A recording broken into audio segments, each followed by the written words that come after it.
Here's the big challenge of life. You can have more than you've got because you can become more than you are.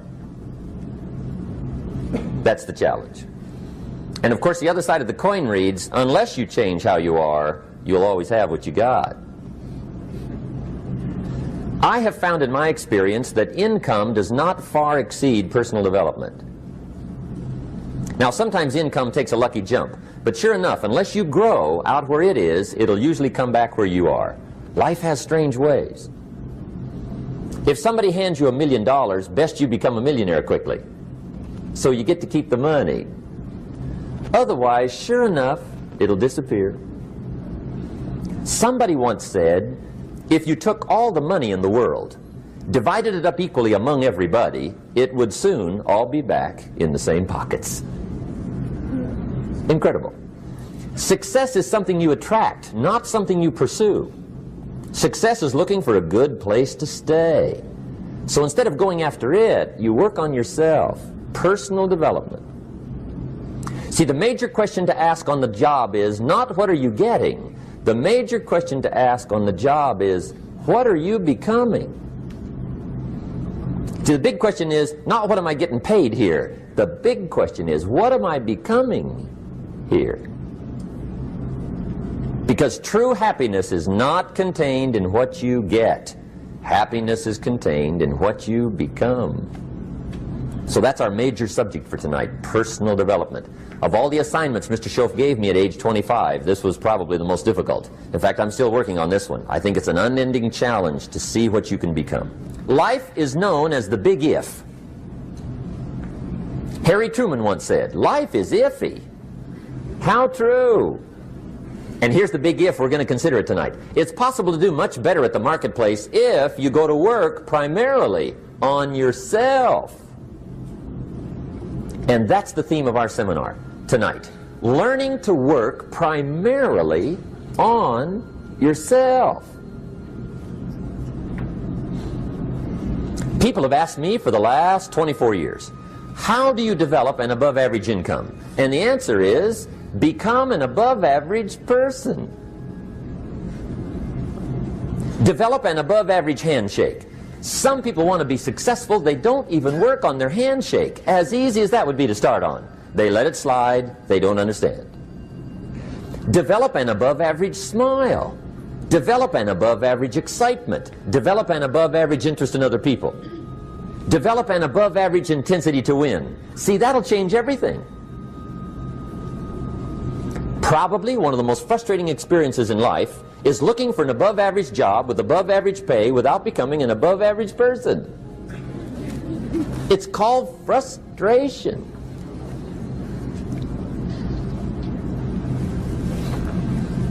And Mr. Schoaf gave me probably the greatest clue he gave me when I first met him. He said, Jim, if you want to be wealthy and happy the rest of your life, just learn this lesson well. He said, learn to work harder on yourself than you do on your job.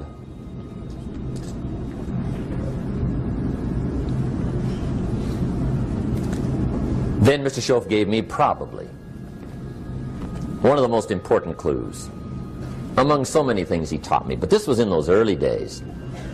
Mr. Schoaf was very kind, but he was also very abrupt.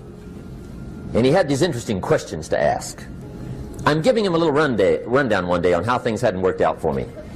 He said, Mr. Rohn, I've got the answer for you if you will listen carefully. And listen carefully I did that day and for the next 5 years. If somebody's wealthy and happy, you gotta listen. He said, Jim, I've only known you a short time. But he said, it's already my honest opinion that for things to change for you, you got to change. That wasn't quite the answer I was looking for.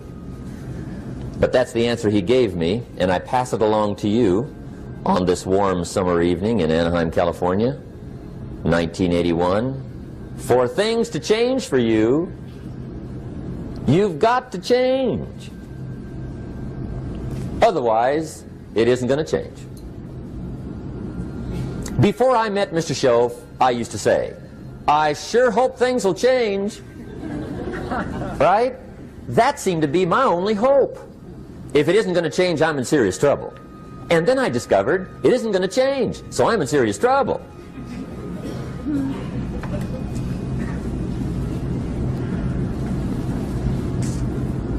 See, I can tell you what the 80s are going to be like. You have dropped into the right place. I did a seminar one time for Standard Oil executives and management in Honolulu. And we're having a conference one day on this big conference table. And one of them said to me, "Mr. Rohn, you know some fairly important people halfway around the world. What do you think the 80s are going to be like?" I said, "Gentlemen, I do know the right people. I can tell you." So they all listened very carefully. And I said, "Gentlemen, based on my wide experience, I can really honestly say to you, in my opinion, in the 80s, it's going to be about like it's always been." Aren't you glad you came? That's inside. I don't pass that around just everywhere.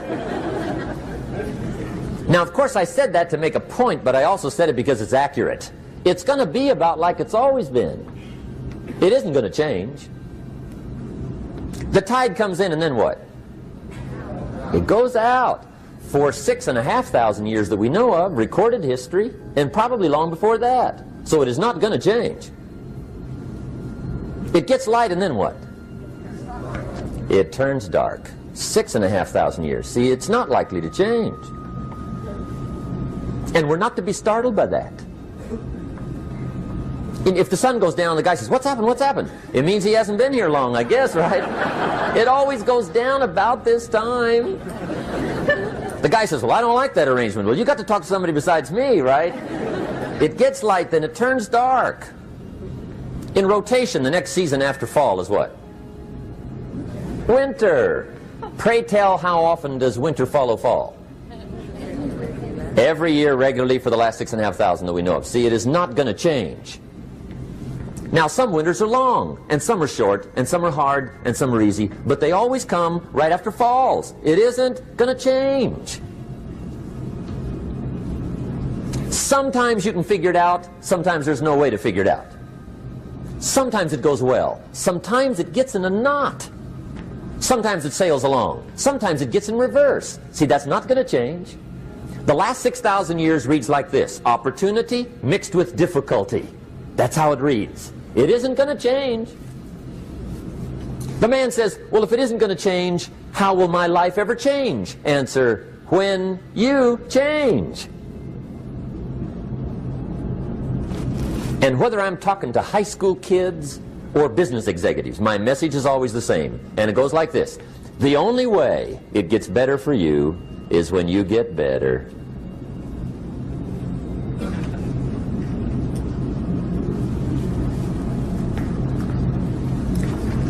Let me give you the 4 major lessons in life to learn. Here's 4 majors.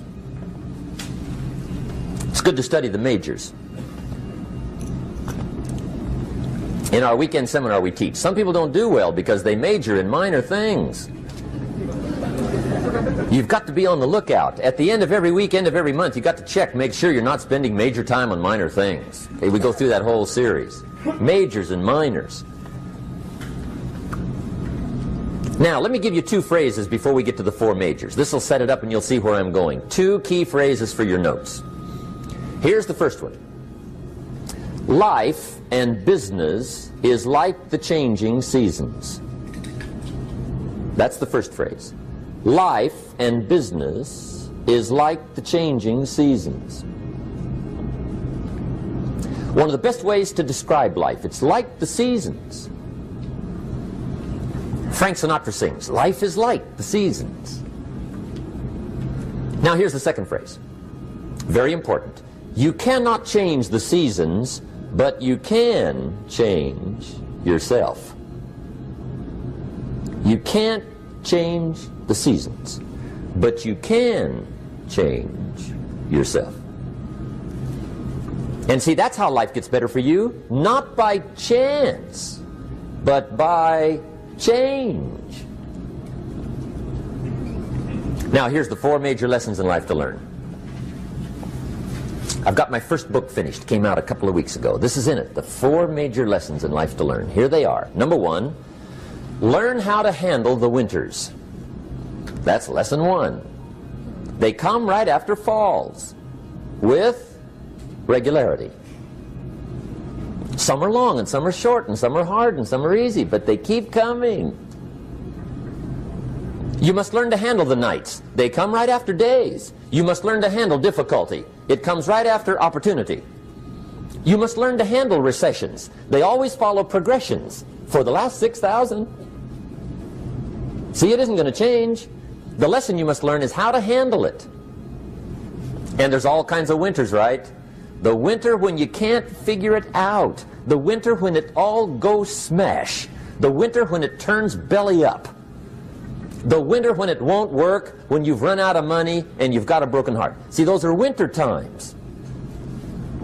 There's all kinds. Economic winters, social winters, personal winters.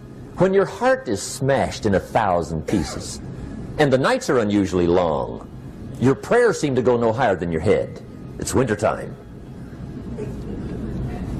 Barbra Streisand sings, "It used to be so natural to talk about forever, but used to be's don't count anymore. They just lay on the floor till we sweep them away. You don't sing me love songs, and you don't say you need me, and you don't bring me flowers anymore." A song of winter. But see, the disappointments come. Those are normal. That's part of life. But the question is, how do you handle it?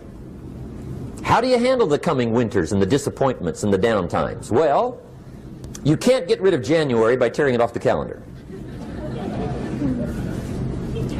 But here's what you can do. You can get stronger, you can get wiser, and you can get better.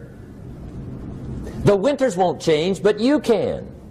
And that's how life changes for you. See, before I understood, when it was winter, I used to wish it was summer. I didn't understand. When it was hard, I used to wish it was easy. I didn't know. And then Mr. Schoaf gave me a part of his very unique philosophy when he said, "Don't wish it was easier, wish you were better." See, that triggered my whole life change. Don't wish for less problems, wish for more skills. Don't wish for less challenge, wish for more wisdom. That's the key. So that's lesson 1, learn how to handle the winters. Here's lesson 2, learn how to take advantage of the spring. That's the second one. Spring is called opportunity. And spring follows winter. What a great place for it. If you were going to put it somewhere, that'd be the place to put it, right after winter. And pray tell, how often does spring follow winter? Every year with regularity, 6,000. You can almost count on it. See, opportunity always comes. Days follow nights. Isn't that terrific? Opportunity follows difficulty. But here's what you must learn to do. Underline these 2 words in that key phrase. Take advantage. Underline those 2. You must learn to take advantage of the spring. See, just because spring rolls around is no sign you're going to look good come fall. You got to do something with it. In fact, you have to get good at one of 2 things in life. Planting in the spring or begging in the fall. Or get somebody to do it for you. See, those are about the only alternatives. Now here's what else you must do. Take advantage of the springs quickly, because there's only a few. Just a handful of springs have been handed to each of us. They don't come forever. Life is fairly brief. So you got to read every book you can get your hands on what to do with your springs while they're here. And take advantage, they soon run out. The Beatles wrote, "Life is so short." And for John Lennon, it was extra short. But life is brief. Elton John sings, "She lived her life like a candle in the wind." It's brief. So whatever you're going to do with your life, you got to get at it. Don't just let the springs pass. Here's the third major lesson in life to learn. Learn how to protect your crops all summer. You got to take care of what you start. Sure enough, as soon as you've planted your garden in the spring, the busy bugs and the noxious weeds are out to take it. And here's the next bit of truth. They will take it unless you prevent it. And that's the third major skill to learn. You've got to learn to prevent the intruder from taking all the good you start. It's one of the challenges. Here's two key phrases under number 3. First one, all good will be attacked. On this planet. Maybe not the next one we get to, but on this one, all good will be attacked. Every garden will be invaded. Not to think so is naive. And here's the second phrase. All values must be defended. Political values, social values, community values, family values, marriage values, friendship values, business values. Every garden must be tended all summer. Third major lesson. Now here's number 4. Fourth major lesson in life to learn. Learn how to reap in the fall without complaint. Learn to reap come harvest time without complaint. Take full responsibility for what happens to you. It's one of the highest forms of human maturity, accepting full responsibility. It's the day you know you've passed from childhood to adulthood, the day you accept full responsibility. And another note, learn to reap in the fall without apology. Without apology if you do well, and without complaint if you don't. That's maturity. I used to have that long list of reasons why I wasn't doing well. To explain. You got to explain, right? Otherwise you're going to look bad. I used to have this funny list called Reasons for Not Looking Good.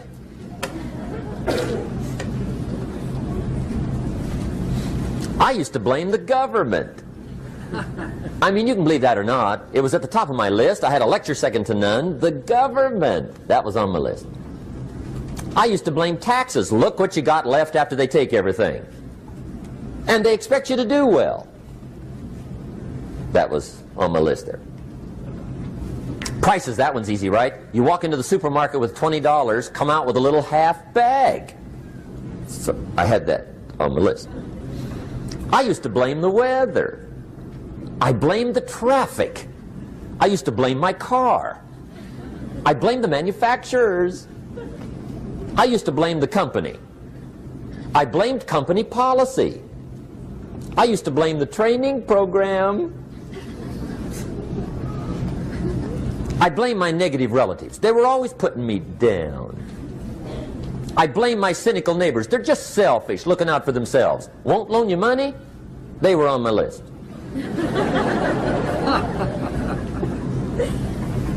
I used to blame the economy.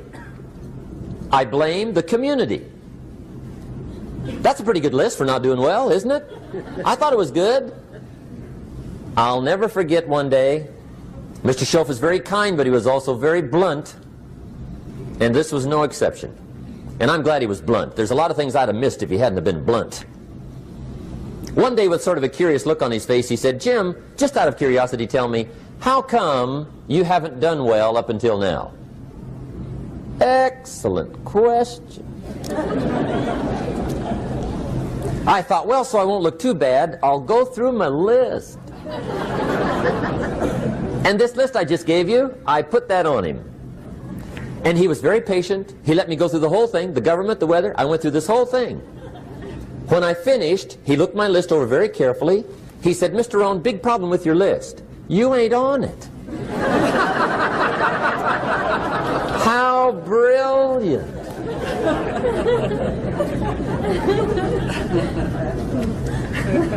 When I went to work for him a few months later, I learned very quickly to tear up my list, reasons for not doing well, and I threw it away. And I got me a fresh piece of paper. And I put one word on it. Me. There's a Black Heritage spiritual that says it's not my mother nor my father, nor my brother nor my sister, but it's me, oh Lord, standing in the need of prayer. See, I used to blame everything outside. And then let me give you a little philosophy that helped turn my life around. For your notes, here it is. It's not what happens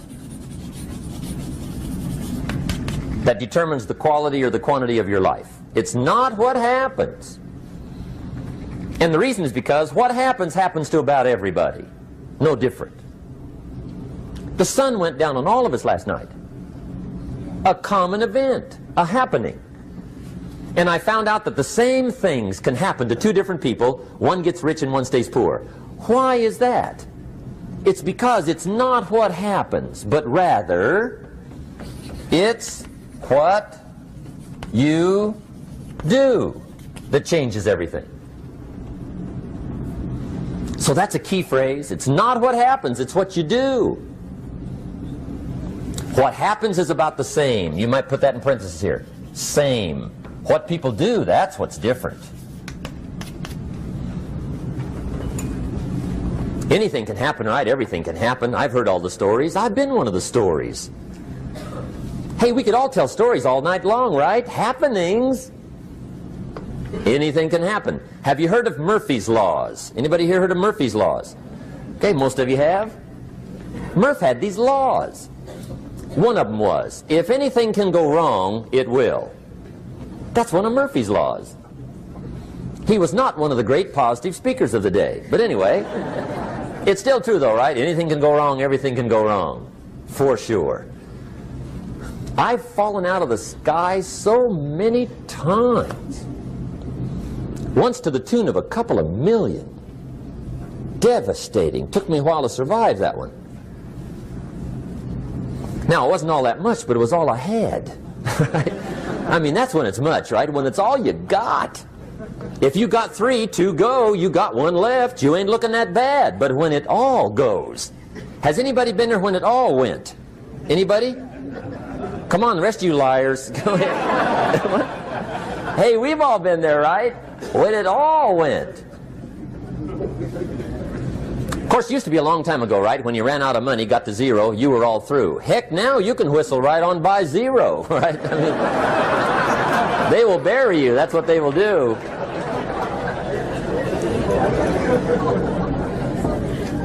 But see, those are the happenings, right? Everything can happen. Anything can happen. But it's not the happenings. It's what you do about it. Somebody says, yeah, but you don't understand the disappointments I've had. Come on. Everybody's had their share. Disappointments are not special gifts reserved for the poor. Everybody has them. The difference is what you do about them.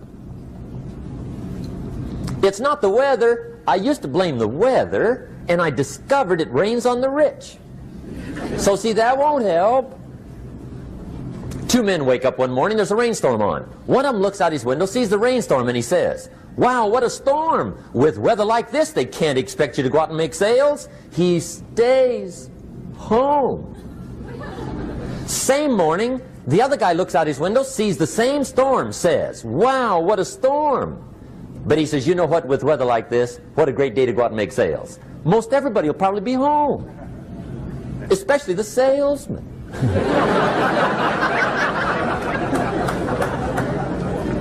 See, that's the difference in how your life works out. It's not what happens, it's what you do. So here's one of the key questions of the evening. Starting tomorrow, what are you going to do that'll make a change in your life's direction? Good question. What are you going to do starting tomorrow that'll make a difference? Now see, if you don't do something starting tomorrow that'll make a difference, guess what? It's gonna be the same. And see, that way you can guess what the next 5 years are going to be like. Look at the last 5. Because the next 5 are going to be like the last 5 unless you, major key, tomorrow, change it all. Or change a little, or change something, or don't change. It's choice time. You can do whatever you want. But it's nice to know any day you wish you can change your whole life. What can you do starting tomorrow that'll make a difference? Good question. What can you do with economic chaos, massive disappointment? What can you do with a broken heart? What can you do when it won't work? Good question.